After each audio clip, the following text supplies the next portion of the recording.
Morning all. നമ്മൾ ഇന്ന് കഴിഞ്ഞ വർഷത്തെ ലാംഗ്വേജ് അക്രോസ് കരിക്കുലത്തിന്റെ ക്വസ്റ്റ്യൻ പേപ്പർ ഡിസ്കഷൻ ആണ് ഉദ്ദേശിക്കുന്നത്. കഴിഞ്ഞ വർഷത്തെ ലാംഗ്വേജ് അക്രോസ് കരിക്കുലം എന്ന ടോപ്പിക്ക്, അതിന്റെ ക്വസ്റ്റ്യൻ പേപ്പർ കുറേയധികം ഔട്ട് ഓഫ് സിലബസ് ക്വസ്റ്റ്യൻ വന്നിട്ടുണ്ട് എന്നുള്ള ഡിസ്കഷൻ നടന്ന ഒരു ക്വസ്റ്റ്യൻ പേപ്പറാണ്. എന്തായാലും നമുക്കതിന്റെ ക്വസ്റ്റ്യൻസ് ഒന്ന് കണ്ണോടിച്ച് പോവാം. Help you to attend this year exam. First 1 മാർക്കിന്റെ ക്വസ്റ്റ്യൻ ആണ്. Answer all questions, each questions carries 1 mark. 6 questions ആണ് 1 മാർക്കിൻ്റെതായിട്ടുണ്ടാവുക.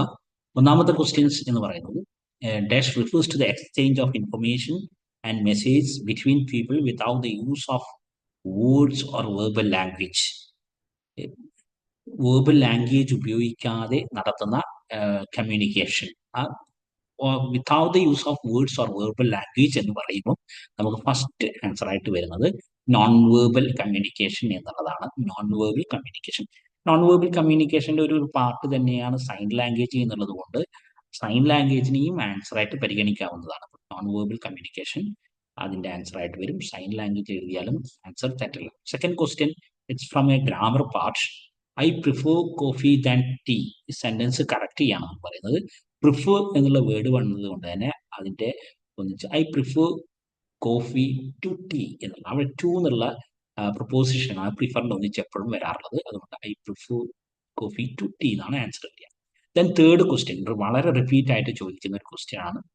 Who is the proponent of LAD, language acquisition device? Noam Chomsky ആണ് അതിന്റെ ഒരു പ്രോപ്പനന്റ് എന്ന് പറയുന്നത്. നോം ചോംസ്കി ആണ്. Then ചിലപ്പോൾ യൂണിവേഴ്സൽ ഗ്രാമർ തിയറി ആരാണ് നോട്ട് വെച്ചതെന്ന് ചോദിക്കാറുണ്ട്. അതും നോം ചോംസ്കി തന്നെയാണ്. Then fourth one, write any one expression would you use to make request. റിക്വസ്റ്റിന് വേണ്ടി ഉപയോഗിക്കുന്ന ഏതെങ്കിലും ഒരു എക്സ്പ്രഷൻ ആണ് ചോദിച്ചിട്ടുള്ളത്. For example we can write could you clarify that point. ഇങ്ങനെ ഏത് എക്സാമ്പിളും നിങ്ങൾ തരും. Can you provide an example? ഇങ്ങനെ ഏത് എക്സാമ്പിൾസും നമുക്ക് എഴുതാവുന്നതാണ്.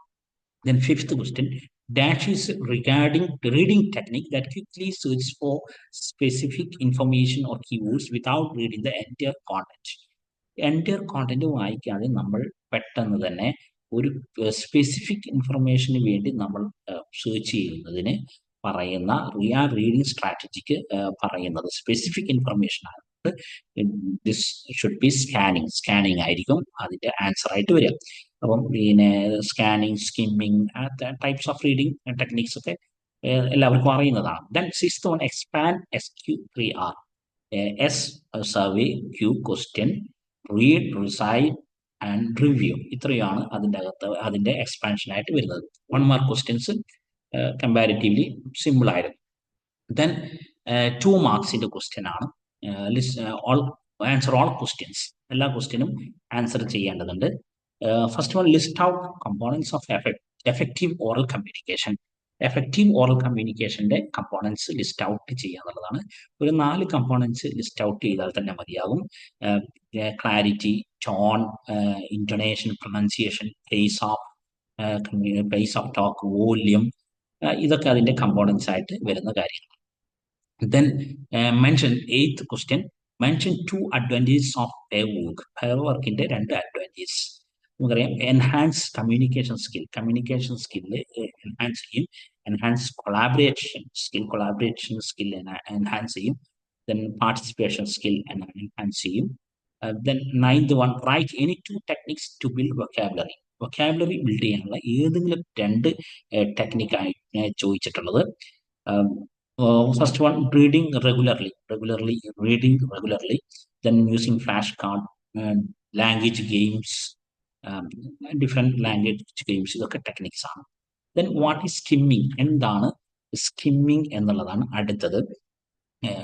10th question, skimming it is a technique of reading. It is used to quickly get the general idea of without reading in detail ആയിട്ട് വായിക്കാതെ തന്നെ നമുക്കൊരു ജനറൽ ഐഡിയ കിട്ടാൻ വേണ്ടിയിട്ടുള്ള ഒരു റീഡിംഗ് ടെക്നിക്കാണ് സ്കിമ്മിങ് എന്ന് പറയുന്നത്. Then define language across curriculum. വളരെ വ്യത്യസ്തമായ ഡെഫിനിഷൻസ് അവൈലബിൾ ആണ്.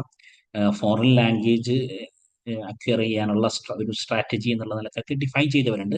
അതിന് നമുക്കൊരു പിന്നെ ഒരു ആക്സെപ്റ്റബിൾ ആയിട്ടുള്ള ഉം, ഒരു ഡെഫിനിഷൻ വേണമെങ്കിൽ ഇങ്ങനെ പറയാവുന്നതാണ്. It's a concept that recognise that language learning happens in every subject,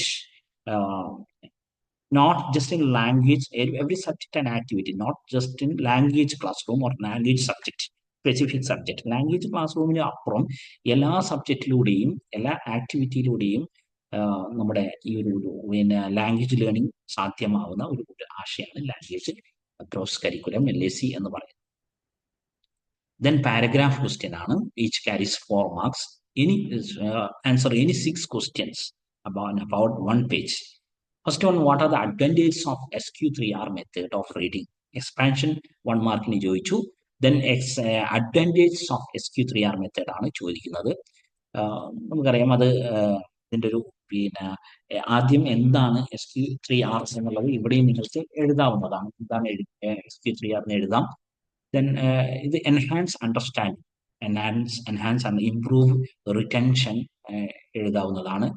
then promotes focus reading, save times, അങ്ങനെ കുറേ അധികം പോയിന്റ്സുകൾ എഴുതാം. ഒരു 4 പോയിന്റ്സ് മെൻഷൻ ചെയ്തതുപോലെ. Then explain deficit theory. Deficit theory എന്താണ് എന്ന് എഴുതാൻ പറഞ്ഞിട്ടുള്ളത്. പ്രധാനമായിട്ടും പഠിക്കുന്ന LICയുടെ സിലബസിൽ കൊടുത്തിട്ടുള്ള 2 തിയറികൾ ഒന്നാണ് ഡെഫിസിറ്റ് ഡിസ്കണ്ടിന്യൂറ്റി തിയറി ഉണ്ട്.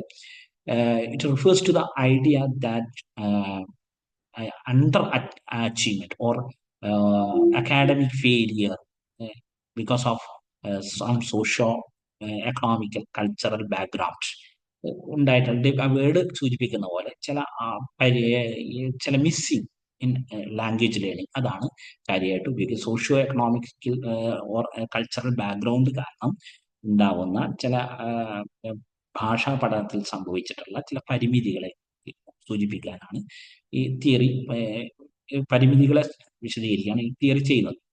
ദെൻ ഫോർത്ത് വൺ ഒരു ആപ്ലിക്കേഷൻ ലെവൽ ക്വസ്റ്റ്യൻ ആണ്. 14 question, write an email to your managing editor of the company requesting for 1 week's leave for attending a family function. ശരിക്കും ഇമെയിൽ റൈറ്റിംഗ് എന്നുള്ളത് നമ്മൾ +1 +2 പഠിച്ചിട്ടുള്ള ഒരു discourse ആണ്. ഇതൊരു ഇവിടെ ചോദിച്ചിട്ടുള്ളത് ഒരു ഫോർമൽ ലെറ്റർ ആണ്. അപ്പോൾ ഇമെയിൽ ആകുമ്പോൾ അത് നമ്മൾ ഫ്രം എന്നുള്ളിടത്ത് നമ്മുടെ മെയിൽ ID എഴുതും, ടു എന്നുള്ളിടത്ത് പിന്നെ നമ്മൾ ആർക്കാണോ ഇത് അയക്കുന്നത് അവരുടെ മെയിൽ ID എഴുതും. ദെൻ അതിനകത്ത് വരുന്ന ഒരു കാര്യം എന്ന് പറയുന്നത് ഇതിൻ്റെ ഒരു CC/BCC അതൊന്നും ഒന്നും ചെയ്യേണ്ട ആവശ്യമില്ല. ദെൻ സബ്ജക്റ്റ് കൊടുക്കും. സബ്ജക്റ്റ് ഇവിടെ ലീവ് ആപ്ലിക്കേഷൻ ആണ്. ദെൻ പിന്നീട് അങ്ങോട്ട് ഒരു ഫോർമൽ റൈറ്റിങ്ങിന്റെ ലെറ്റർ റൈറ്റിംഗ് തന്നെയാണ് ഇമെയിൽ.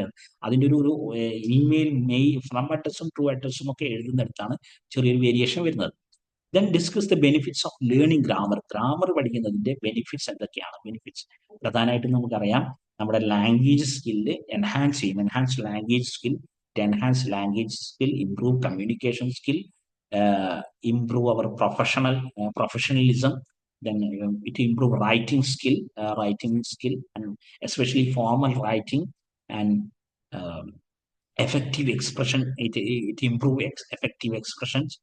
ഇങ്ങനെ ഒരുപാട് ഇങ്ങനെ ഈ രീതിയിൽ നമുക്ക് 4 അധികമോ ഉള്ള ബെനിഫിറ്റ്സുകൾ നമുക്ക് എക്സ്പ്ലെയിൻ ചെയ്യാവുന്നതാണ്.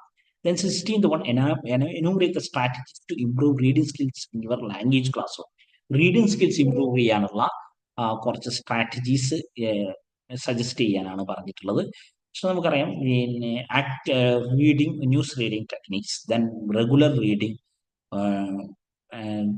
വർക്ക് ഡിസ്കോഴ്സ്, ദെൻ മറ്റു ആക്റ്റീവ് റീഡിങ് സ്ട്രാറ്റജീസ് യൂസ് ചെയ്യാം. Active reading, then use reading comprehension techniques, then different reading ടെക്നിക്സുകൾ ഉപയോഗിക്കാം, കോംപ്രഹെൻഷൻ സ്ട്രാറ്റജീസ് ഉപയോഗിക്കാം, വിഷ്വലൈസ് ദ ടെക്സ്റ്റ്. ഇങ്ങനെ ഡിഫറെൻറ്റ് സ്ട്രാറ്റജീസ് നമുക്ക് ഓരോരുത്തർക്കും എഴുതാവുന്നതാണ്. Then prepare 17th one, prepare a set of instruction to be given to your students for indulging in group ആക്ടിവിറ്റികൾ കൊടുക്കാവുന്ന set of instruction. ഇത് ശരിക്കും പറഞ്ഞാൽ ഒരു ആപ്ലിക്കേഷൻ ലെവൽ ക്വസ്റ്റ്യൻ ആണ്. ഇവിടെ നമുക്ക് പറയാൻ പറ്റുന്ന ഒരു പിന്നെ കാറ്റഗറൈസേഷൻ, സെറ്റ് ഓഫ് ഇൻസ്ട്രക്ഷനെ നമുക്ക് കാറ്റഗറൈസ് ചെയ്യാൻ പറ്റും. Form group, then read the task carefully, then divide the work and collaborate and communicate, use resource effectively. ഈ ആക്ടിവിറ്റീസിനെ നമുക്ക് before the work and during the activity, before the group activity and during the group activity and instruction after the activity, ഇങ്ങനെ വേണമെങ്കിൽ categorise ചെയ്യാവുന്നതാണ്. Then next question, explain the need, significance and advantage of the concept of language across curriculum. Language across curriculum എന്നുള്ള ആ ഒരു topic പഠിക്കുമ്പോൾ നമ്മൾ ആദ്യം പഠിക്കുന്നതാണ് അതിന്റെ നീഡ് ആൻഡ് സിഗ്നിഫിക്കൻസ്, അഡ്വാൻറ്റേജ്. ശരിക്കും ലാംഗ്വേജ് ലേണിങ് ഒന്നുകൂടി അതിനെ ഒന്നുകൂടി ആ ലാംഗ്വേജ് അക്വിസിഷൻ ലെവലിലേക്ക് ഉയർത്താൻ വേണ്ടിയിട്ടുള്ള, അതിനെ ഇംപ്രൂവ് ചെയ്യാൻ വേണ്ടിയിട്ടുള്ള ഒരു സ്ട്രാറ്റജിയാണ്, ഒരു കരിക്കുലം ആണ് ലാംഗ്വേജ് അക്രോസ് കരിക്കുലം എന്ന് ഒറ്റ വാക്കിൽ പറഞ്ഞത്. Then what are the advantages of note taking? Note taking ന്റെ അഡ്വാൻറ്റേജ് എന്തൊക്കെയാണ്? അടുത്ത ക്വസ്റ്റ്യൻ. നോട്ട് ടേക്കിംഗ് എന്ന് പറയുമ്പോൾ നമുക്കറിയാം, നമ്മളെല്ലാവരും നമ്മുടെ ഡെയിലി അക്കാഡമിക് ലൈഫിൽ ചെയ്യുന്ന കാര്യമാണ്. ഇത് enhance retention, memorisation and retention, then improve understanding, then active listening, active learning, active listening, ഇതൊക്കെ ഇതിനൊക്കെ എംപവർ ചെയ്യുന്നു. ഈ രീതിയിൽ അതിൻ്റെ ആൻസർ നമുക്ക് കൊണ്ടുപോകാവുന്നതാണ്. ദെൻ ലാസ്റ്റ് എസ് എ ആണ്. S A any one of the S A ആണ് എഴുതുക. Any one question in about 3 pages carries 10 marks.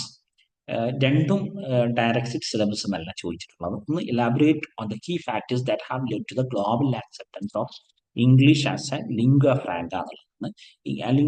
English as a global language എന്നുള്ള ഒരു ആക്സെപ്റ്റൻസ് അതിന് കിട്ടാനുള്ള പ്രധാനമായിട്ടുള്ള ഫാക്ടേഴ്സ് എന്തൊക്കെയാണ് എലാബറേറ്റ് ചെയ്യാനാണ് പറഞ്ഞിട്ടുള്ളത്. നമുക്കറിയാം, ഒരു പോയിന്റ് കൊളോണിയൽ ഹിസ്റ്ററി ഇതിനൊരു കാരണമാണ്. കൊളോണിയൽ ഇംഗ്ലീഷ് ഇത്രയും ഒരു ഗ്ലോബൽ ലാംഗ്വേജ് സ്റ്റാറ്റസിലേക്ക് വരാനുള്ള കാരണം അവരുടെ ഒരു വൈഡ് ആയിട്ടുള്ള വാസ്റ്റ് ആയിട്ടുള്ള colonial ഹിസ്റ്ററിയാണ്.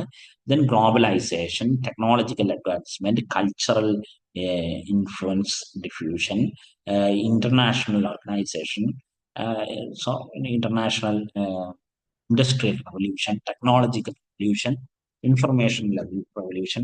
Now it's English is works as a link language between different countries and different organizations, different countries, and it acts as a library language, IT language, and international language. ഈ രീതിയിലൊക്കെ ഇതൊരു English ഒരു ലിംഗ Franco ആയിട്ട് accept ചെയ്യപ്പെട്ടിട്ടുണ്ട്. ആ രീതിയിൽ അതിനെ നമുക്ക് ഇംഗ്ലീഷിന്റെ ഇമ്പോർട്ടൻസ് ഓഫ് ഇംഗ്ലീഷ് ലാംഗ്വേജ് കൂടി അതിൽ ഉൾപ്പെടുത്തിക്കൊണ്ട് അതിനെ എലാബറേറ്റ് ചെയ്യാവുന്നതാണ്. ഒരു ക്വിക്ക് ആയിട്ടുള്ള പിന്നെ ഒരു ഡിസ്കഷനാണ് ഞാൻ നടത്തിയിട്ടുള്ളത്. I think it should be useful for you. Okay, thank you all of U.